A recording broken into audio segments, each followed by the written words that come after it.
वसुदेवसुतं देवं कंसचाणूरमर्दनं देवकी परमानन्दं कृष्णं वन्दे जगद्गुரு.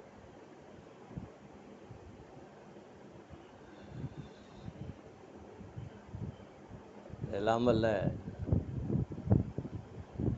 அங்கேற்கண்ணி உடனான செந்தமிழ் சொக்கன் திருவருட் கருணையினால் இந்த பரந்த பாரத தேசம் முழுவதும் வியாபித்திருக்கின்ற முனிவர்கள், ரிஷிமார்கள், குருமார்கள் நமக்கு பல்வேறு விதமான வழிபாட்டு முறைகளை அள்ளி செய்திருக்கிறார்கள்.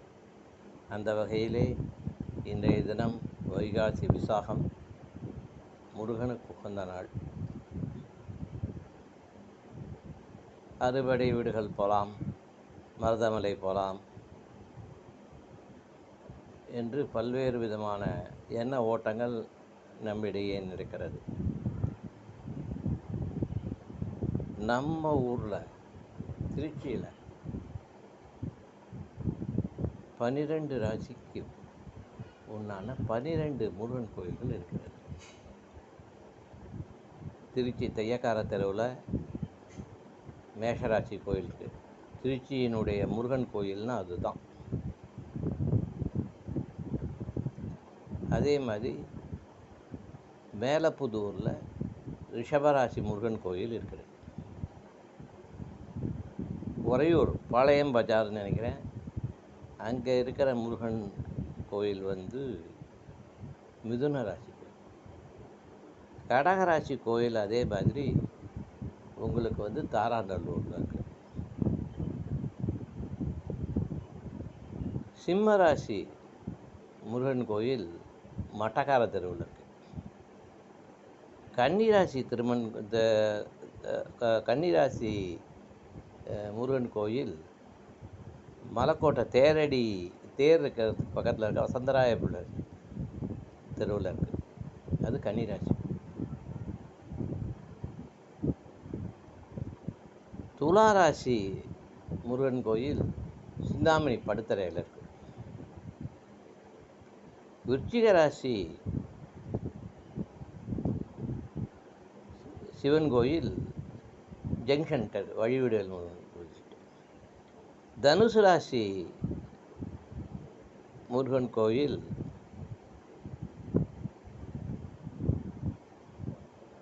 உங்களுக்கு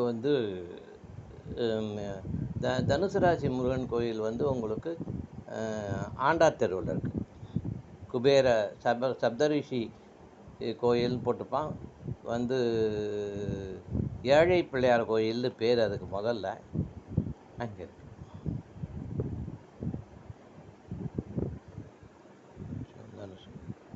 மகர ராசி முருகன் கோயில் உங்களுக்கு இங்கே வெளிவந்தநாதர் கோயில்னு ஒரு சிவன் கோயில் இருக்குது. நிறைய பேருக்கு தெரியாது. சிதம்பரத்தை விட விசேஷமான ஒரு கோயில். உங்களுக்கு எந்த பிரச்சனையாக இருந்தாலும் அந்த பிரச்சனையிலேருந்து வெளியில் கொண்டு உங்களை விட்டுடும். பாலக்கரை வாய்க்கால ஒட்டி இருக்குது. ஆனால் என்ன அந்த கோயிலில் ஒரு பெரிய, நீங்கள் இம்சைன்னு வச்சுக்கலாம், இல்லை நல்லதுன்னு வச்சுக்கலாம். நீங்கள் உங்களுடைய பிரச்சனையிலேருந்து வெளியில் வந்துடுவீங்க. நஷ்டம் ஆகுமா லாபமாகுமாங்கிறது அந்த பரமேஸ்வரனுக்கு மட்டும்தான் தெரியும். அதனால் நிறைய பேர் அந்த கோயிலை புறக்கணித்து விடுவார்கள்ங்கிறது தான் உண்மையான. கும்பராசி முருகன் கோயில் வயலூருக்கு போகிற வழியில் இருக்குது. மீனராசி முருகன் கோயில் வயலூர்.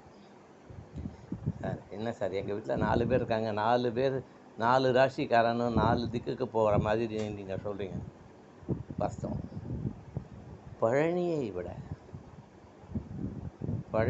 விட ஏன்னு நான் சொல்கிறேன் அப்படின்னா, உங்களுக்கு ஒரு சாமி சிலை இருக்கும். இப்போ நீங்கள் பார்த்தீங்க அப்படின்னு சொன்னால், தஞ்சாவூர் பெரிய கோயில் சிவலிங்கம் எவ்வளோ பெருசு, அதில் ஒன்று யாருக்கும் மாற்று கருத்து இருக்காது. ஆனால் அதை சுற்றி அவ்வளவு சிலைகள் வைத்திருக்கிறார்கள். ராஜராஜ சோழன் 108 பிராமணனை கொன்றதுக்காக 108 சிலை வைத்திருக்கிறான் பெரிய கோயிலில் பின்னாடி. ஆனால் எல்லாமே அதை விட சின்னதாக இருக்கும். நீங்கள் நான் வந்து வெள்ளிக்கிழமை அன்னைக்கு விளக்கு போடுறேன் சார், வெள்ளிக்கிழமை அன்னைக்கு ராகு காலத்தில் வந்து அர்ச்சனை பண்ணுறேன் சார். நீங்கள் என்ன பண்ணுங்க, நேராக திருவானக்காவல் தெப்பக்குளம் அந்த பஸ் ஸ்டாண்டு இருக்குது பார்த்தீங்களா, அந்த பஸ் ஸ்டாண்டுக்கு போகும். அந்த பஸ்லேருந்து இறங்கினோன்னு பார்த்தீங்கன்னா சின்னதாக ஒரு வாசப்படி, சின்னதாக ஒரு சின்ன சந்து இது மாதிரி தெரியும். அதுக்குள்ளார போனீங்கன்னா, போய் திரும்பினீங்கன்னா கரியமாலீஸ்வரர்னு ராமர் பிரதிஷ்டை பண்ண சிவன் கோயில் அங்கே இருக்குது. கரியமாலீஸ்வரர்னு பேர். அங்கே இப்போ கும்பாபிஷேக வேலை நடந்துருக்கு. அங்கே கோஷ்டத்தில் இருக்க வேண்டிய துர்க்கை ஆவிர்வதித்து ஒரு 5-5.5 அடி தனியாக வச்சுருப்பான். கோஷ்டம்னா உங்களுக்கு தெரியும், சிவனை சுற்றி முதல்ல தட்சிணாமூர்த்தி, அந்த பக்கம் வந்து அர்த்தநாரீஸ்வரரோ இல்லை லிங்கத்பவரோ, அதுக்கு எதிர்த்தாப்புல முருகன், இந்த பக்கம் கன்னிமூல கணபதி, அந்த பக்கம் சரஸ்வதி கஜலட்சுமி, இந்த அபிஷேக துவார வர்ற இடத்துல வந்து பிரம்மா, பக்கத்தில் துர்க்கைக்கு பக்கத்தில் சண்டிகேஸ்வரர். இதுதான் ஆகமம். ஆனால் இங்கே தனியாக இருக்கும் துர்க்கை. அது எப்படி 5.5 அடி. நீங்கள் ஒரு வெள்ளிக்கிழமை அன்னைக்கு போய் அதுக்கு ஒரு அர்ச்சனை பண்ணுங்க, இல்லை ஒரு விளக்கு போடுங்க. நீங்கள் வந்து நீங்கள் சாதாரணமாக கும்பிட்றது மாதிரி 100 மடங்கு பலன் கொடுக்கும். இப்போ எதுக்கு இதை சொல்கிறேன்னா அப்படின்னா, அதே மாதிரி திருச்சிக்கு பக்கத்தில் இருக்கிற பெரம்பலூர் பக்கத்தில் வாலிகண்டபுரம்னு இருக்குது. வாலி பூஜை பண்ண க்ஷேத்திரம். வாலி வந்து தன்னை எதிர்த்தவனுடைய பலம் பாதி வேண்டும் என்று பிரார்த்தித்த ஒரு தலம். பெருமாள் ஸ்ரீதேவி பூதேவி தாயாரோடு இருக்கார், ஆஞ்சநேயர் இருக்கார், சிவன் அவ்வளோ விசேஷம். வாலிகண்டீஸ்வரர்னு பேர். அங்கே 7.5 அடிக்கு ஒரு முருகன் இருக்கார். ஆஜானு பகவ வேலோட தண்டாயுத பணி தான். எந்த ராசிக்காரன், எந்த லக்னத்துக்காரன், என்ன திசைக்காரன், என்ன வேணாலும் இருக்கலாம். அஷ்டமத்து சனி சார், ரைட்டு சார், 7 சனி சார், நான் வந்து பிச்சை எடுக்கிறத தவிர வேறு வேலை இல்லை சார், வழி இல்லை சார், வாங்க. யாராக இருந்தாலும் அந்த தண்டபாணிக்கிட்ட போனீங்கன்னு வச்சுங்க. ஆனால் தண்டபாணினா பழனி மாதிரி இதுவாக இருக்க மாட்டார், ராஜ அலங்காரத்தில் தான் இருப்பார் எப்போவுமே. 24 மணி நேரமும் அவர் வந்து ராஜ அலங்காரம் தான். 7.5 அடி போய் ஒரு விளக்கு போடுங்க, இல்லை ஒரு அர்ச்சனை பண்ணுங்க. அது வந்து தொல்லியல் துறையில் இருக்க அந்த கோவில். நீங்கள் போனீங்கன்னு வச்சுங்களேன், போய் ஒரு 3 சுற்றிவிட்டு நீங்கள் வெளியில் வந்தீங்கன்னா உங்களுடைய பிரச்சனை உங்களை விட்டு போய்விடும்ங்கிற நம்பிக்கை உங்களுக்கே வந்துடும். நான் ஏதோ சொல்கிறேங்கிறது கிடையாது, நீங்கள் போய் பாருங்கள். எவ்வளோ பிரம்மாண்டமான கோயில், எவ்வளோ ஆகிருதியான முருகன், சிவன், அம்பாள் சன்னதி எத்தாப்பில் உட்காந்து ஒரு 10 நிமிஷம் தியானம் பண்ணுவோம். உங்களுக்கு மந்திரம் தெரியணும், சுந்தரம் தெரியும், அதெல்லாம் ஒன்றும் வேண்டாம். ஒன்றுமே தெரியாது, ஏம்மா என்னை காப்பாற்றுமா, எனக்கு வரிசையாக என்னென்ன பிரச்சனைகள் இருக்குது, காலையில் எழுந்திரிச்சு பல் தேய்க்கிறதுலேருந்து காஃபி சாப்பிட்றதுலேருந்து மூக்குலேருந்து ஒழுகின்றே இருக்குது, காது வலிக்கிறது, கண்ணு தெரியல, சுகர் இருக்குது, பிபி இருக்குது, கொலஸ்ட்ரால் இருக்குது, யூரினல் இன்ஃபெக்ஷன் இருக்குது. அப்புறம் எப்படிடா நடக்கிறேன். காரணம் அந்த இறைவனுடைய ஒரு பரிபூர்ண கருணை, அந்த இறைவனுடைய ஒரு அனுகிரகம். அந்த இறைவனை சிக்கனப்பற்றினேன் இங்கென்று எழுதுவது நீயே அப்படிங்கிறார் மணிவாசகர். அந்த மாதிரி ஏதோ ஒரு கோயிலுக்கு நீங்கள் அந்த மாதிரி போகணும். உங்களுக்கு எந்த கோயில் பிடிக்கும்? எல்லாரும் போனான், நானும் வயலூர் போனேன், அவன் பிடிச்சி ஜரகண்டியில் தள்ளி விட்டான். எதுக்கு வயலூர் போகிறேன்? வயலூர் போப்பா, நான் வேண்டாம்னு சொல்லலை. நீங்கள் பாளையம் பஜார்னு உறையூரில் இருக்குது, ரோட்லேருந்து பாருங்க, அந்த முருகன் அவ்வளோ நல்லாயிருக்கும்.